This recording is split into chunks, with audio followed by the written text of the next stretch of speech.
오늘은 제가 10년 전에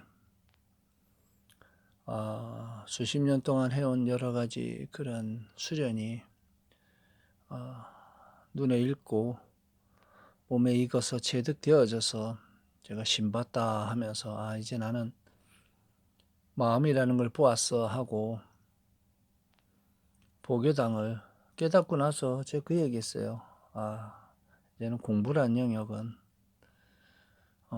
더 의미가 없다 하고 포교당을 그때 오픈하기 전에 제가 깨달았다고 했을 때 한 4분 정도가 찾아오셨어요. 그 인연들이 다들 불교에 예전에 공부를 좀 많이 하신 법사님도 계셨고 또 대학교 또는 그 이전에 불교 영역에서 지금 현재 교수님으로 계셨던 분도 있고 그래서 저는 이런 기억이 있고 또 이런 수련에 대해서 제가 제득된 영역에 대해서 이야기를 하니까 하나의 책을 권해줬어요. 아마 스님 나타나는 어떤 영역들은 지금 현대의 불교 영역이 아닌 부처님 당시에 수련했던 영역들이 좀 맞는 것 같다 해서 이 책을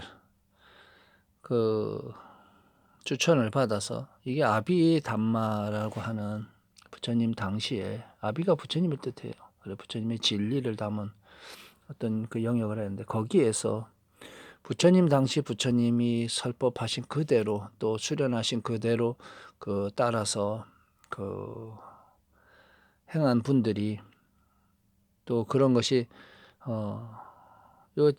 서문에 나와요. 그런 영역들이 부처님 당시에서 또 이 법을 이어서 계속 진행되어져 왔는데 1000년 이상 내려오면서 그 중에 이 청정도론이라고 하는 영역만큼은 거기에 가장 뼈대를 이루는 중심의 역할을 해왔고 그리고 그거에 대해서 지금 현재 불교에서도 더 이상 반론할 수가 없는 그리고 지금 현재는 원시불교 뭐 이런 말을 쓰면서 부처님 시대에 했던 수련 그 방법에 대해서 공부하는 그런 스님들 모임도 있고 그렇게 참선하는 영역에서 그쪽으로 이제 왜냐하면 조사선이나 가나선이나 뭐 화두선이나 이런 부처님이 당시에 이야기하지 않았던 영역들을 뒤에 스님들이 이야기한 영역에서 공부를 하면서 그게 흡사 부처님 법의 전부인 것처럼 착각하는 부분이 있다 보니까 그렇게 연구하고 그런 식으로 이야기하는데 참 넌센스예요. 원시불교라는 게 어디 있어요? 그럼 흡사 원시불교고 지금 불교의 어떤 영역이 더 발전해온 것처럼 얘기하는데 그건 더 착각입니다. 무슨 말도 안 되는 원시불교? 참, 그렇게 말하는 놈들이 있어요. 본인들이 지금 시간과 공간이 2500년 이상 지나오면서 변환되어져 있고 오히려 엉뚱한 것을 진리라 하고 그것을 가지고서 불법이라 하고 불법을 조금 다른 각도에서 공부를 하고 그러고서 새로운 부처님 당시에 이런 법이 있었다라고 이야기하면 지가 듣도 보도 못했으면 엉뚱한 영역으로다가 몰아가는 경우가 있는데 제가 지금 원래 십수년 동안 책은 들여다보지 않고 다른 영역에 있었는데 어제 기도하고 한 달쯤 오다 보니까 이제 책 갖고 노는 그런 시간이 생겨서 어제 달마보전을 폈다가 그 영역은 그 당시에 도가의 영역에서 설명되어진 것이 너무 많아서 설명하기 좀 현대인이 이해하기 어려운 영역이 있는데 요거는 제가 10년 전에 아마 그 당시 10몇 년 전에 이게 나왔을 거예요. 아마 출판일을 보면 언제쯤 요 외산자는 이거 제가 태공산인이라서 산자를 이렇게 찍었었어요. 초기 불전 연구원이라고 이게 쓰여져 있어요. 초기 불전이라는 게 말이 안 되는 거예요. 초기 부처님 그 책 진리 이런 게 어디 있어요. 오히려 현대 와서 모르니까 또 접해보지 못했는데 본인들이 현대 예전에 그 조사나 아니면 먼저 그 이후에 이런 거 이 법을 접하지 못했던 분들이 그 수련했던 영역에서 그거를 불교라고 인식해 왔지만 불교에 굳이 그 종교라는 형태로 이야기하면 불교의 교주는 부처님이에요. 석가모니. 근데 왜 석가모니 그 부처님이 설을 하고 수행을 하신 그 영역에서 공부를 안 하고 전혀 엉뚱한 영역에서 뭐 육바람일 행을 하고 어쩌고 하면서 자꾸 엉뚱한 영역으로 나가는 거예요. 쉽게 얘기하면 도의 어떤 영역은 점점 멀어지면서 이상한 영역에서 스님의 옷을 입고 스님의 행세를 하고 그렇게 하면서 뒤로 가봐요. 한 50대 후반이나 60대 되면 헛헛해. 이게 도였는가? 이래서 열반이라는 것과 가까워졌는가? 다들 헛헛할 거예요. 왜냐하면 그 법으로는 되지 않거든요. 연불이나 기존의 그 화두나 이 영역에서는 공에 들어가서 더 이상 그 영역에서 발전이 할 수가 없으면 절대 열반 드는 사람이 없어요. 10,000명이 하나가 통과하기도 어렵습니다. 그 법으로는. 좀 미안하지만. 제가 이 정정도론을 꺼낸 이유는 제가 별빛 기공이라고 해서 말을 했지만 그걸 처음엔 망상이라 했겠죠. 그리고 나서 좀 지나면 이분 상상이 좀 특이하네 이래 얘기했죠. 자, 이것을 보고 제가 강의를 하나하나 하면 그것이 진리로 변화되어지는 것을 보게 될 거예요. 부처님 2500년 전에 부처님 당시에 공부했던 영역인데 그렇게 설을 하고 부처님 당시에 수련했던 영역이에요. 지금 이거는 불교에서도 정정도론에 대해서는 아무도 오히려 지금 선원장이나 아니면 이런 분들이 오히려 이걸 공부를 해요. 그 다음에 이걸 설을 해요. 근데 수준이 자기 관점을 가지고 설을 하면 수준이 떨어져요. 전생에 공부해 와서 이게 그거였구나 하고 나는 가서 내가 전생에 공부했고 내가 이래 해가지고 뒤다 보니까 그게 이 영역에 비슷합니다. 그래서 이 책을 가서 보니까 단박에 알고 맞아 이거야 나는 이렇게 돼버려요. 그래서 전생에 공부하고 온 사람을 만나면 기존의 기득권이라고 이야기하고 먼저 그 나이가 들어서 그 길을 들었던 사람들이 힘들어하는 거예요. 그것도 시비심인데 본인들이 버리지 못하기 때문에 힘든 거예요. 아무 상관없어요. 저는 사찰을 가지고 있지도 않고 인터넷상에서 더 좋아. 요즘에 인터넷 세대가 돼서 뭐 법을 전하기도 편하고 해서 제가 지금까지 정정도론이라는 얘기를 한 번도 그 앞에 그 법에는 잠깐 얘기를 해놨는데 별빛기공이라는 얘기로 말을 해놨는데 그 별빛기공이 이 정정도론을 제가 강의를 하면서 진리로 변해되어져 가는 걸 아마 보게 될 겁니다. 여기 보면 2004년 4월에 초판이 됐어요. 2009년 2월에 2004년이면 한 16년쯤 됐나 보다. 16년 18년 17년 제가 거의 한 10년 전에 이걸 이게 종로인가 종로 뒤에 어디 그 서점 있어요. 불교 조계사 우에 그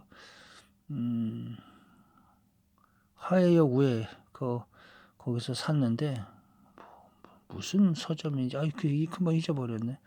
스님들은 한 30% 또 할인해 준다 그래서 50%인가 할인 받아서 샀어요. 그래서 정정도론이라는 거를 제가 그냥 요거를 이제 정정도론 1편에서 옹기니가 있네. 옹기니가 대림 스님이고 62년생. 그래서 이거를 이 번역을 해서 이렇게 옮긴 거예요. 그 당시에. 근데 이 뜻을 다 이해하기 어려운 영역에 본인들이 체득하지 않으면 언어하고 문자에서 한계점이 있는 경우가 있어요. 그래서 주석을 달고 뭘 하지만 이게 뭐지 하고 좀 황당한 경우가 있어요. 그냥 본질을 이야기할게요. 자, 여기 1편부터 이 책 두께도 좀 그러한데 이게 세 권으로 나눠져 있어요. 1편, 2편, 3편. 자, 이게 정정도론 1편에 제가 일부분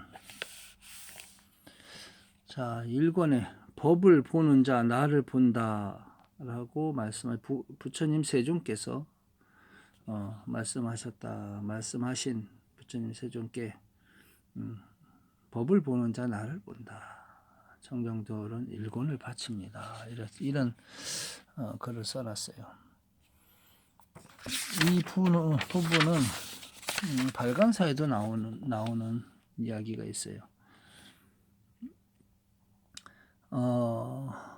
여기에 정정도로는 빨리 3장을 이해하는 나침판이요. 드디어 우리는 빨리 3장의 한글 완역을 위한 나침판을 얻었기 때문이다. 이게 참 조기 불전 연구원을 개원한 지 1년 6개월이 지났다. 그리고서 이게 처음 그 개원하면서부터 그 번역을 하고 이렇게 준비를 해서 뭐 나중에 보고 싶은 사람 보시면 알아요. 별 의미는 없어요. 제 개인적 견해에서는 그냥 인사예요. 뭐 이 책이 대단하다고 얘기하는 건데 부처님 당시에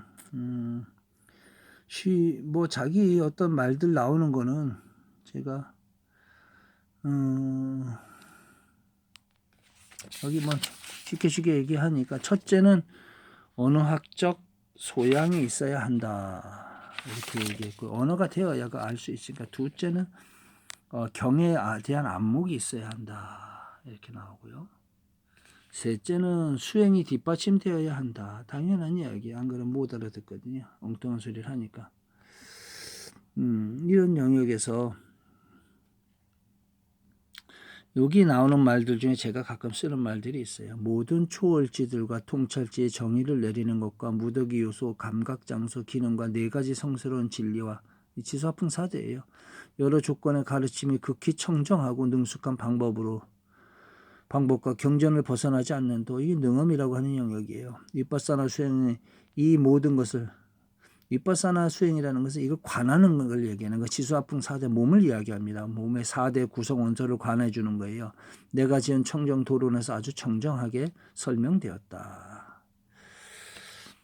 자, 이 영역에서 이 부분에 대해서 나오는 영역들이 있어요. 처음에 그 이야기할 때 삼매란 무엇인가 뭐 이거 보면은 뭐 말들이 어쩌고 저쩌고 말이 많아요. 자, 현존하는 불교에서 크게 북방 불교와 남방 불교로 나눠진다 하고 여기서 모두 대승이라 자처하고 남방 불교는 스스로 상좌부라 부른다. 스스로 상자부라 부른다. 상자부는 남방 불교의 저보고 그분이 그러더라고 스님이 하시는 법이 이상하게 현대 불교보다는 남방 불교 쪽에 깨달은 영역도 그렇고 그렇게 뭐 제가 보여지는 영역을 이야기하니까 그런 것 같다라고 해서 했는데 이 남방 불교 이야기를 해요. 예전엔 밀교라고도 뭐 얘기했고 말이 좀 여러 형태로 얘기했던 것 같아요. 부처님 45년 가르침을 집결하고 전승해 온 스님들이 초기 경에 이 출간 스님들이나 이런 그 가르침을 받은 분들이 법에 의지하라 하고 연구하고 부처님 법을 연구하고 체득하고 실천하고 가르치는 것을 자신의 모든 것을 바쳤다. 이런 스님들의 노력이 있었기 때문에 교육 체계를 이런 그 초기에 스님들이 오로지 그 부처님 가르침에 연구하고 그거를 체득하고 그것을 교육 체계를 담은 것이 아비담마라 부른다. 그래서 상자부 불교는 아비담마 불교이기도 하다. 아비담마가 아비가 부처님이고요. 부처님의 진리라는 뜻이에요. 진리. 그리고 여기 보면 그 아비담마에서 이야기하는 이 청정도론이 차지하는 것은 거의 그 뼈와 같아요. 나머지 살의 역할들 하는 부분들이 있지만 아비담마에서도 그렇게 모든 영역이 상자부 불교 청정도론의 위치와 성격. 상자부 불교에서 청정도론이 차지하는 위치는 각별하다. 아니 청정도론을 빼놓고는 상자부 불교를 말하는 것 자체가 성립될 수 없다. 자, 이게 이제 청정도론이 제가 이야기한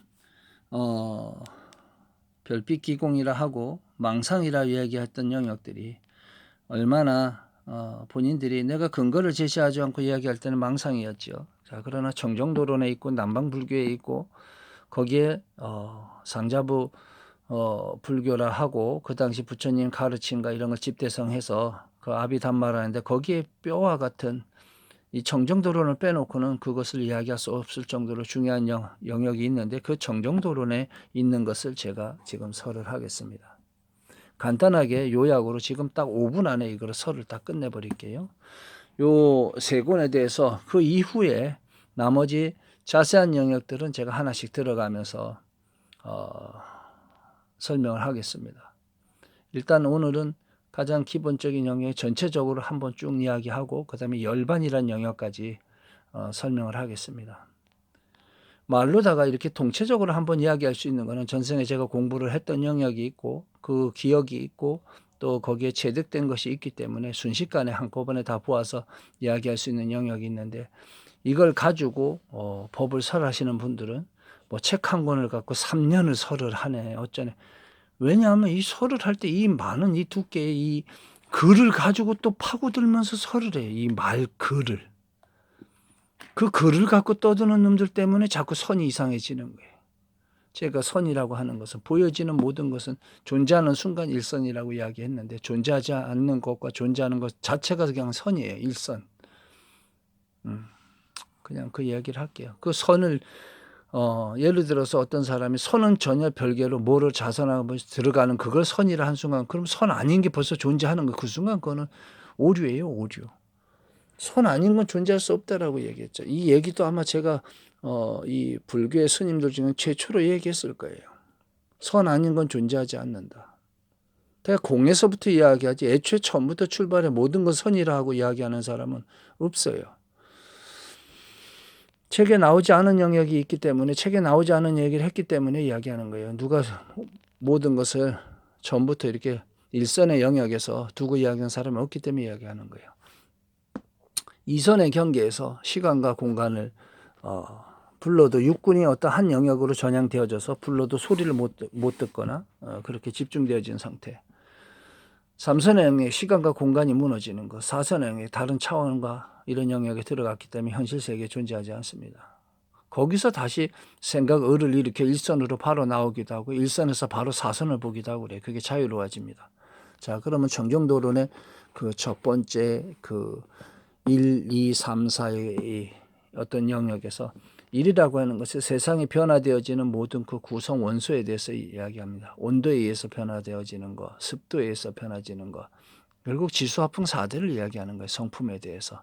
그런 것이 인연에 의해서 변화되어지는데 그 모든 것들의 구성 원소에서 흙과 불과 물과 지수화풍, 바람 이 네 가지 이 구성 원소에 그 다음에 광명의 요소가 있어요. 5가지 빛깔이 있어요. 그 빨간색, 노란색, 그 다음에 녹색, 또 파란색. 녹색에서 파란빛이 더 나요. 파란빛. 녹색은 그 중간에 가는 과정에 보여질 뿐이에요. 실제로는. 장부에서 도가 쪽에서는 하다 보면 그렇게 녹색으로 다 들어왔다 나가요. 장부의 불빛이고 실제로는 파란색이고요. 그 다음에 백광이 있고 그리고 그 하나의 흑광도 광으로 봐요. 흑광도 사실은. 암흑도 빛이에요. 그래서 그 다음에 허공.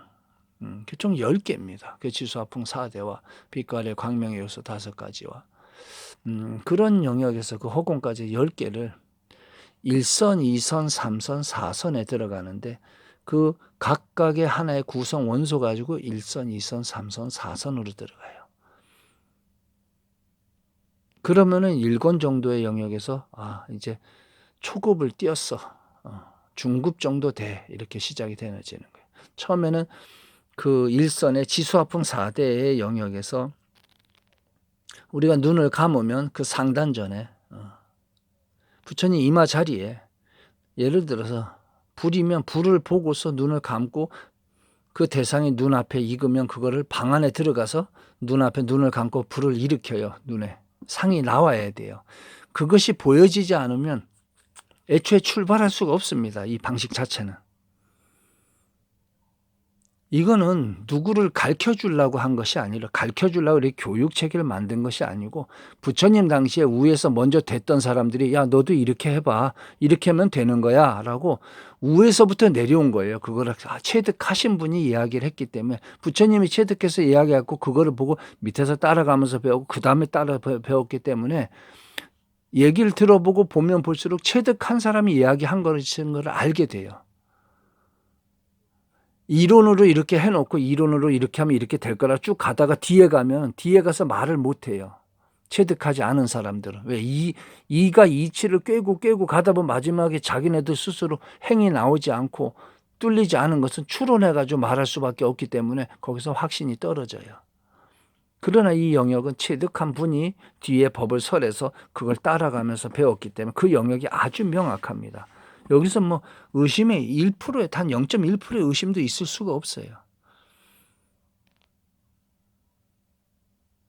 여기 지금 이 얘기 들으면 아마 큰 스님들 공부했던 스님들 지금 혼란 오든가 아니면 멘붕 오든가 할 거예요. 지금 태공이 맨날 약이나 만들고 누구만 따나 어느 방향으로 저놈이 놀러도 다니고 지 나름대로 운수행각 하는가 보다 이쯤 했는데 아니 뭐 저런 영역까지 얘기를 해 하면은 둘 중에 하나예요. 참 멋진 놈이네 하고 이야기하는 분도 있어. 허허 하고 그런 것도 있었나 하고 야 진짜 멋지네 생각하는 분도 있을 거고요. 시비심 많은 놈들은 제가 아는 스님 한두 명 있어요. 배 아파 죽을 거예요.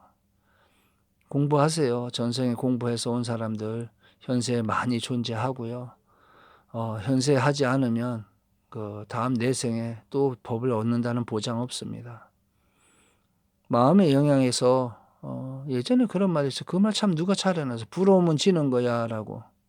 누구 약 올리려고 하는 게 아니고 실제로 마음의 시비심을 버리는 게 공부하는데 본인을 위해서도 좋습니다. 1편에서 제가 얘기한 그 10가지 구성 원소, 우주의 구성 원소에 대해서 하나씩 그 대상을 삼아서 불이면 불, 물이면 물. 예를 들어서 물에 대해서 물을 쟁반에 담아서 그 물을 보았어요. 보고 눈에 담으면 그 물이 보여야 돼요. 그리고 와서 방 안에 앉아서 그 물을 봅니다. 그게 일선에서 그 물이 보여지면 일단 일선에서 그 시작이 된 거예요. 그리고 그걸 집중하다 보면 밖에서 누가 불러도 소리를 잊고 그걸 보여요. 그게 2선이에요. 항상 4선까지 있다 그랬죠. 그리고 나서 그 물을 보다 보면 순간적으로 보는 관점이 사라지면서 물의 성품이 확 드러날 때 큰 파도가 보이거나 그게 변해요. 막 갑자기 폭포로 변하든가 옆으로 흘러나가면서 막 물이 우르 솟구치든가 밑으로 내려가는 땅을 뚫든가 막 그런 현상이 돼요. 그 대상이 변화되어지는 확장이 일어나는 현상. 그게 3선이에요. 그리고 4선의 영역에 들어가면 이 시간과 공간이 없어집니다. 없어지면서 그 물과 철저히 동화돼서 어느 영역에 그 물의 흐름과 그 성품을 완전히 보고 같이 동화돼서 그 순환하는데 같이 한 바퀴 돌고 와요. 거기서 다시 눈을 딱 뜨면 2선, 여기 어디지? 이렇게 돼요. 나중에 익숙하게 거기서 눈 딱 뜨면 바로 1선으로 나올 수가 있어요. 제가 간단하게 그냥 이 본질에 대해서 한 방에 그냥 이야기한 거예요. 그렇게 대상 하나를. 첫 번째 그 만들어지는 대상을 그 당시 여기 말이 아니고 우리나라 말이 아니에요. 산스크리트어라고 이야기하는 뭐 이 삔다 뭐 삔다 빠띠까 뭐 이런 말들이 탁발 음식 뭐 이런 얘기예요. 처음에 이 일장에는 그 수련한 사람이 아란이 됐을 때 아란이 되기 위해서 음식을 뭐 정장한 음식 뭐 여러 가지 장소 뭐 여러 가지 그 옷 이런 여러 가지 수련의 원소 그런 어떤 요소 위치 뭐 이런 영역들이 많이 나와요. 대상에 대해서. 본질을 이야기하면 다 그딴 건 그냥 앞에 이야기니까. 또 필요한 얘기지만 옷을 어떻게 입고 어떻게 먹고 어떻게 자고 뭐 이런 것처럼 그 필요한 얘기지만 그 본질을 제가 간략하게 5분 안에 끝낸다 했으니까 이야기하면 그렇게 대상이 눈에 보여지는 그걸 까시나라 합니다. 산스크리트어로 까시나 그 대상이 먼저 상단전에 맺혀져야 돼요. 그 지수합풍 4대 그다음에 빛깔의 5가지 그다음에 그 허공 공이라는 것까지 그 10개의 구성 원소가 각각 하나씩 해서 다 그 대상이 그 상단전에 맺혀져야만, 그 대상이 맺혀져야만 시작할 수 있는 거예요. 그리고 그걸 가지고 1선, 2선, 3선, 4선이 되어지고 두 번째 단계 들어가면 그게 첫 번째 1선은 대상은 물로 갔다가 그 대상이 옮겨갑니다. 2선, 3선에 들어가면서는 불로 갔다가 그 다음에 4선에서는 뭐 바람으로 가고 이렇게 변화요. 그 대상이 타고 나가요. 우리 별빛 기공 제가 이야기하는 거하고 좀 비슷하죠. 예. 한 80%는 제가 비유해서 얘기했기 때문에 거의 같을 거예요. 그 다음에 그것이 마지막 장에서 예를 들어서 그 지수합봉 4대와 광명의 요소를 철저하게 선정해 들어서 사선의 경계에서 마음대로 이렇게 좌지우지하는 그런 영역에서 자유롭게 보아지면 실제로 눈을 뜨고서도 사물을 보면 그게 다 쪼개 보여요. 사물의 본질이 다 보여버립니다. 가상의 세계에서 그것을 보고 나면 현실에 눈을 뜨면 그것이 보여지는 것처럼, 예를 들어서 이쪽에서 가상의 세계로 내가 1,000만 원을 절로 보냈어요. 쉽게 돈으로 설명하는 거예요.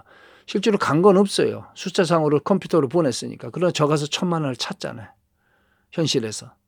똑같습니다.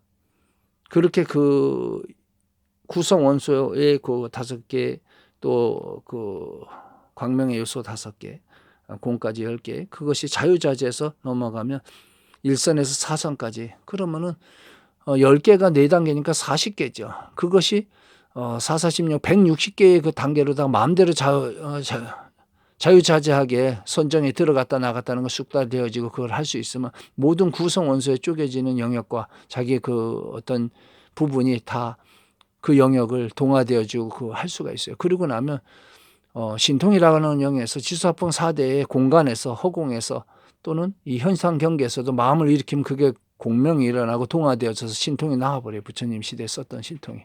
물을 걸을 수도 있고 땅 속으로 가라앉을 수도 있고 허공을 나를 수도 있고 그게 다 되어져 버립니다. 그리고 그런 것이 완전히 다 전향된 이후에 마지막에 열반하는 법까지 다 들어있어요. 어떻게 그 단계가 있어요. 지수합봉 4대를 분리한 다음에 그 지수합봉 4대 영역에서 완전히 벗어나서 나가는 거. 그 열반이에요.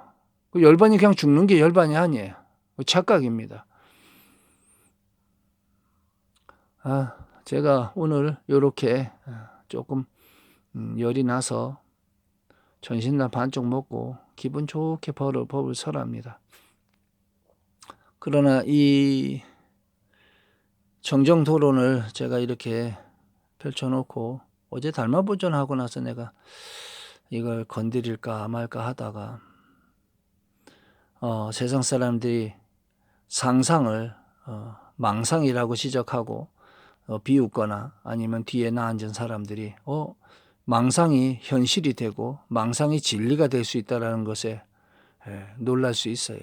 궁금하면 저한테 따지고 싶은 분들은요, 서점 가서 청정토론 이만큼 있어요. 3권 사서 그거 다 체득하고 오세요. 그럼 저와 이야기할 수 있습니다. 그렇지 않으면 어떻다 저떻다 이야기하는 건 멈추세요. 전생에 수 없는 생을 지나오면서 공부를 해왔고 부처님 당시에도 공부했었고요. TV에서도 그렇고 이 영역을 지나와서 지금 현재 이 법을 다시 만나서 공부한 게 아니고요. 깨달은 이후에 내가 이러이러하다 하니까 이 소개를 해줘서 그 박사 그 교수님이 소개를 해서 책을 보았는데 당연히 그러하지 하고 제가 일어나는 모든 영역과 이런 것이 일치하고 또 여기 그래 나옵니다. 전생에 공부한 사람은 수련한 사람은 선정에 의한 공덕은 이러이러하다 하는데 살아오면서 다 겪었던 이야기예요. 이러이러한 공덕에 있고 이러이러한 일이 있을 수 있다 하는데 그게 일어났고 실제로 그 영역을 지나왔어요. 그건 선정에 의한 공덕이었구나. 이건 이랬구나. 이렇게 알아지는 거예요. 똑같은 물을 봐도 전생에 공부한 사람은 바로 물을 관한 순간 큰 파도, 호수, 바다 이런 것이 보일 거야 라고 나옵니다. 작은 사람 물방울 단지 안에 담은 거 이런 거 조그만한 것을 일으키기가 쉬운데 큰 것이 한꺼번에 떠오르는 사람은 전생에 공부한 사람이라 나와요. 그냥 나와요. 근데 실제 그러하거든. 제가 오늘은 청정도론이라는 영역에 대해서 남방불교의 부처님 당시에 수련하셨던 그 방법을 아비담마라는 그 부처님 진리라고 하는 그 영역에서 뼈와 같은 그 청정도론의 그 수련법을 제가 오늘은 펼쳐서 제가 그 전에 별빛 기공이라고 얘기했던 영역에 거의 90% 같아요. 나머지 다 똑같은데 그렇게 이야기할 수는 없고 제가 제 영역에서 이야기한 부분이 있기 때문에 좀 황당할 거예요. 이거 뭐 소설이라고 해서 써놓고 뒤에 가서 확 뒤집어 버리네 이러고. 어쨌든 이 청정도론이라는 영역에 그러한 부분이 있습니다. 그래서 현상 경계에 부처님 당시에 있었던 남방 불교의 그런 그 정수를 할 수 있는 청정도론에 그 영역이 들어 있는데 제가 오늘은 이렇게 간략하게 벌써 한번 전체적으로는 얘기를 했어요. 이런 영역이 있다라는 거. 오늘 일단 영상은 이렇게 마치겠습니다. 다음에 또 시간이 되어지면 청정도론 1편부터 가면서 제가 간략하게 설명을 해서 올려드리고요. 그렇지 않으면 언제 할지 모르겠어요. 일단은 제가 오늘 얘기하고자 했던 것은 지나온 망상이라고 보여졌던 것이 어느 날 문득 현실이 될 수 있다라는 것, 그것이 진리가 될 수 있다라는 영역에서 근거 없이 허공에서 본인의 상상을 이야기한 것 같은데 어느 순간 그 상상한 게 그 전에 벌써 부처님이라는 분이 막 이야기하셨던 거네 뭐 이렇게 이야기하면 선생님들 좀 머리 좀 아플 거예요. 현상 경계에서 저와 인연 있는 모든 분들이 세상 모든 영역에서 이 현상의 건강과 또 사랑과 보이지 않는 그런 모든 에너지 체계가 서로 교감하고 있다는 걸 저는 느낍니다. 모든 인연을 제 가슴 깊이 사랑하고 그런 분들이 선이라고 하는 영역에서 물러서지 않고 인생의 두 번째 인생에서 또 다른 차원으로 변화되어지기를 제가 축원해 드립니다. 오늘 영상 마치겠습니다. 저는 태공입니다.